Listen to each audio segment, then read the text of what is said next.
నమస్కారం. మన సంస్కృతిలో జ్ఞానాన్ని ఒకరి నుంచి ఒకరికి పంచుకోవాలంటే కథలు, పద్యాలు, ప్రవచనాలు ఇలా ఎన్నో మార్గాలున్నాయి కదా. కాని వీటన్నిటికీ మూలమేంటో తెలుసా? ఒక్కటే, అదే ప్రశ్న. సరే, ఈరోజు మనం ఒక సాధారణ ప్రశ్న ప్రయాణం చేసి చివరికి మనందరికీ బాగా తెలిసిన పొడుపు కథగా ఎలా మారిందో చూద్దాం. ఈ ప్రయాణం చాలా ఆసక్తిగా ఉండబోతోంది. మనందరికీ మన భారతీయ సంస్కృతి అంటే చాలా గర్వంగా ఉంటుంది. కాని ఒక్క క్షణం ఆగి ఆలోచిద్దామా? అసలు మన సంస్కృతిని అంత స్పెషల్గా, అంత ప్రత్యేకంగా నిలబెడుతున్నది ఏంటి? దాని గొప్పదనం ఎక్కడుంది? ఇదిగో ఈ ప్రశ్నలతోనే మన అన్వేషణను మొదలుపెడదాం. అలాగే ఇంకొక విషయం గమనించారా? పెద్దవాళ్లు ఏదైనా కష్టమైన సమస్య వస్తే ఏమంటారు? అబ్బో, ఇది పెద్ద యక్షప్రశ్నలా ఉందే అంటుంటారు. మనం చాలాసార్లు వినే ఉంటాం. అసలొక ప్రశ్న ఒక గడ్డు సమస్యకు, అంటే ఒక కఠినమైన సమస్యకు పర్యాయపదంగా ఎలా మారింది? చూశారా? ఈ రెండు ప్రశ్నలకు సమాధానం ఎక్కడుందో? మన సంస్కృతి మూలాల్లోనే ఉంది. సరే, అయితే పదండి ఇప్పుడు మన సంస్కృతి పునాదుల్లోకి వెళ్దాం. చూడండి, ఏ గొప్ప విషయమైనా సరే ఒక చిన్న ఆలోచనతోనే మొదలవుతుంది. అలాగే మన సంస్కృతి ప్రయాణం కూడా ఒక చిన్న ప్రశ్నతోనే మొదలైంది. మరి ఆ ప్రశ్నలెక్కడ్నుంచొచ్చాయి? ఇంకెక్కడ్నుంచి? మన చుట్టూ ఉన్న ప్రకృతిని చూడటం వల్లనే పుట్టాయి. మన సంస్కృతిని ఒక్క మాటలో చెప్పడం అస్సలు సాధ్యం కాదు. అది ఒక సముద్రం లాంటిది. చాలా పురాతనమైనది, చాలా విశాలమైనది, అంతే లోతైనది కూడా. ఇంత డెప్తున్న సంస్కృతి నుంచే కదా అలాంటి లోతైన ప్రశ్నలు కూడా పుడతాయి. నిజానికి మనది వ్యవసాయం మీద ఆధారపడిన నాగరికత. అంటే మన కల్చర్కు, సివిలైజేషన్కు పల్లెలే ఫౌండేషన్ అన్నమాట. అప్పటి మన పూర్వీకులేం చేసేవారు? పశువులను కాసుకుంటూ ఆ పచ్చటి పొలాల్లో తిరుగుతూ ఖాళీగా ఆకాశం వైపు చూసేవారు. అప్పుడు ఆకాశంలో వచ్చే మెరుపులు, కుండపోతగా కురిసే ఆ వానలు ఇవన్నీ చూసి వామ్మో, దీని వెనుక ఏదో పెద్ద రహస్యముంది అని తెగ ఆశ్చర్యపోయేవారు. ఆ ఆశ్చర్యం, ఆ కుతూహలం, అదే అసలైన టర్నింగ్ పాయింట్. ఈ ప్రకృతిలో ఉన్న సీక్రెట్స్ ఏంటో తెలుసుకోవాలి అన్న తపనే మన ఫిలసాఫికల్ థింకింగ్కి, అంటే తాత్విక ఆలోచనలకు పునాది వేసింది. వేదాల కాలం నాటి ప్రశ్నలు, వాటికి దొరికిన సమాధానాలు, ప్రవచనాలు ఇవన్నీ ఆ క్యూరియాసిటీ నుంచే పుట్టాయి.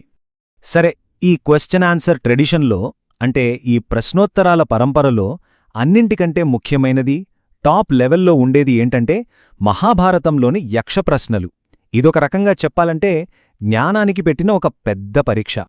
ఇంతకీ యక్షప్రశ్నలు అంటే ఏంటి? సింపుల్గా చెప్పాలంటే మహాభారతంలో అరణ్యపర్వం అని ఒక భాగముంది.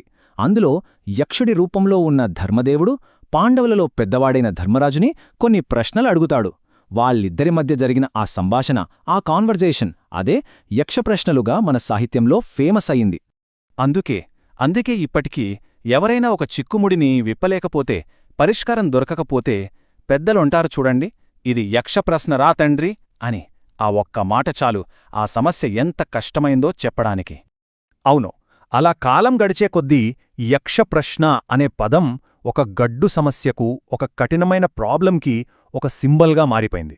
ఇప్పుడది మన తెలుగు భాషలో ఒక జాతీయం, అంటే ఒక ఇడియం లాగా ఫిక్స్ అయిపోయింది.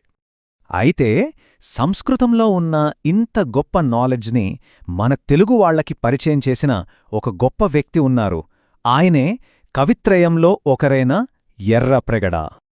మన తెలుగు సాహిత్యంలో యక్షప్రశ్నల గురించి అందరికీ తెలిసేలా చేసిన క్రెడిట్ మొత్తం ఎర్రప్రగడ గారికే దక్కుతుంది. ఆయన దాన్ని తెలుగులోకి ట్రాన్స్లేట్ చేయడం వల్లే ఈ అద్భుతమైన జ్ఞానం మనదాకా ఇంత ఈజీగా వచ్చింది. ఎర్రనగారు మహాభారతంలో అరణ్యపర్వాన్ని తెలుగులోకి అనువదిస్తున్నప్పుడు ఒక అద్భుతమైన విషయం గమనించారు. అదేంటంటే యక్షుడు అడిగిన ఆ లోతైన, గంభీరమైన ప్రశ్నలు అచ్చం మనకు తెలిసిన సింపుల్ పొడుపు కథల్లాగే ఉన్నాయి. ఇదిగో ఈ పాయింట్, ఇదే మన కథలో అసలైన ట్విస్ట్. మరి వేదాల కాలంలో పుట్టిన ఒక గంభీరమైన ప్రశ్న సామాన్య ప్రజలాడుకునే పొడుపు కథగా ఎలా మారింది? ఆ జర్నీ ఏంటో ఇప్పుడు చూద్దాం పదండి. ఈ ప్రయాణాన్ని చూడండి. ఫస్ట్ వేదాల కాలంలో తాత్విక విచారణగా, అంటే ఒక ఫిలసాఫికల్ ఎంక్వైరీగా మొదలైంది. ఆ తర్వాత మహాభారతంలో యక్షప్రశ్నగా ఒక లెజెండరీ స్టేటస్కి వెళ్ళింది. అక్కడ్నుంచి పండితుల చేతిలో పడి ప్రహేళిక అనే పేరుతో మారింది. ఫైనల్గా కామన్ పీపుల్ దగ్గరకొచ్చి మనందరికీ ఇష్టమైన పొడుపు కథగా స్థిరపడిపోయింది. పేరు ఏదైతే ఏంటి, దాని వెనకున్న స్పిరిట్ మాత్రం ఒక్కటే. మన తెలుగు రాష్ట్రాల్లోనే వేర్వేరు ప్రాంతాల్లో పొడుపు కథను రకరకాల పేర్లతో పిలుస్తారు. ఉదాహరణకి రాయలసీమలో కొన్ని చోట్ల వీటిని మారుకథలు అంటారు. అలాగే కరీంనగర్ సైడ్ వెళ్తే దీన్ని శాస్త్రం అంటారు. సరదాగా ఇది ఒక శాస్త్రం వెయ్యా లేదా నీకు శాస్త్రం వచ్చా అని అడుగుతుంటారు. ఇక్కడ శాస్త్రమంటే సైన్స్ అని కాదు, ఒక సీక్రెట్ మీనింగ్ ఉన్న ప్రశ్న అని అర్థం.